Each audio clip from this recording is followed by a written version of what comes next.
Welcome back to my channel. চলে এলাম আবারও একটা নতুন ভিডিওর সাথে। সঙ্গে থাকো, সাথে থাকো। আর আমি ভালো আছি। তোমাদের সবাইকে জানাই গুড মর্নিং। সকাল থেকে ব্লগটা স্টার্ট করছি। এখন বাজে 10টা। চলো সাথে থাকো। এখন বাজে 10টা আর মেয়ে পড়া করছে, মেয়ের হোমওয়ার্ক করছে। ও পড়াটা করে নিক, ততক্ষণে আমি আমার সব কাজটা সেরে ফেলি। চলো, গ্যাসটা মোছা হয়ে গেল। সঙ্গে থাকো। আর ভালো লাগলে অবশ্যই আমার ভিডিওটা সাবস্ক্রাইব করে দিও, আমার চ্যানেলটা আমার পাশে থেকো। ঘরদোর পরিষ্কার করে নিলাম, গুছিয়ে নিলাম তারই সাথে। তো দেখতে পাচ্ছ পরিষ্কার থাকলে কতটা সুন্দর লাগে।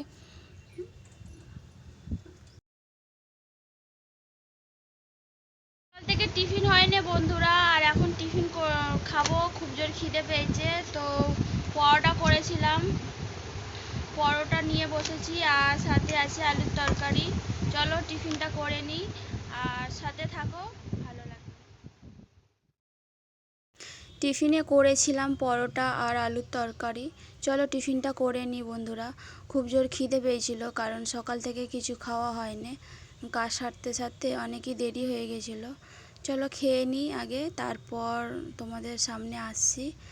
আর ভিডিওটা খুব বেশি বড় হবে না, যতটা হবে তোমরা একটু দেখে নিও, ম্যানেজ করে নিও। তারপর চলে এলাম মেয়েকে চান করাতে। আর কলে জল এসে গেছিলো, ও একটু জলের মধ্যে বসে বসে বদমাশি করছিল। রোজই যেরকম করে, বেলুন ফুলিয়ে বসেছিল। আমি বললাম তাড়াতাড়ি চানটা করে ফেল, তো চানটা করছিল, সাথে থাকো। মেয়ের স্নান হয়ে যাওয়ার পর আমার জামা কাপড়গুলো ধোয়া হয়ে গেল ঝটপট করে। আর কিছু জামা কাপড় ছিল, তো ধুয়ে মেলে দিলাম দড়িতে। তারই মধ্যে স্নানটা আমার সেরে নিলাম, সেরে নিয়ে চলে এলাম গাছে ফুল তুলতে। আবারও গাছে অনেক ফুল ফুটেছিল বন্ধুরা, তো দেখতেই পাচ্ছ। আর তারই সাথে পুজোটা দিয়ে নিলাম, ঠাকুরকে ফুল দিয়ে দিলাম। আর পুজোটা সেরে নিলাম। তারপরে আমি চলে এলাম দুপুরের লাঞ্চে। তো দুপুরের লাঞ্চে আজকে বেশি কিছু ছিল না, ভাত, লেবু, শসা, আলু ভাজা, চিচিঙ্গে ভাজা আর ডাল, এটাই ছিল। চলো বন্ধুরা, ভিডিওটা ভালো লাগলে লাইক, কমেন্ট, শেয়ার।